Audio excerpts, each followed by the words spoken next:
नाज़रीन अवां खे हैदराबाद खां आगाह कंदा हलूं। Sindh high court circuit bench Hyderabad मिल्कियत फबाइण वारे केस मां 3 भाइरनि जी गिरफ़्तारी खां अॻु वारी हिफ़ाज़ती ज़मानत मंज़ूर करे छॾी आहे।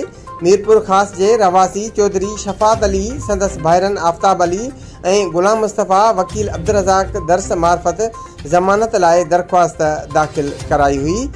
जस्टिस आगा फैसल जी सरबराही में सिंगल बेंच ॿुधणी कई आहे।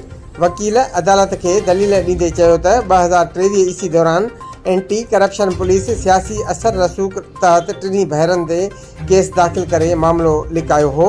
करप्शन जे ख़ात्मे वारी ख़ासि अदालत रूपोश ॼाणाए 3 भाइरनि जा गिरफ़्तारी वारंट जारी कया, जंहिं बाद खेनि केस बाबति ॼाण मिली आहे। अदालत वकील जा दलील ॿुधण बाद 3 ॼणनि जा वारंट रद्द कंदे संदन 33,000 रुपयनि जे मुचलकनि एवज़ गिरफ़्तारी खां अॻु वारी हिफ़ाज़ती ज़मानत मंज़ूर करे छॾी आहे। कैमरामैन मोहसिन अली सां गॾु शबीर अबड़ो, रोज़ाना धरती न्यूज़, हैदराबाद।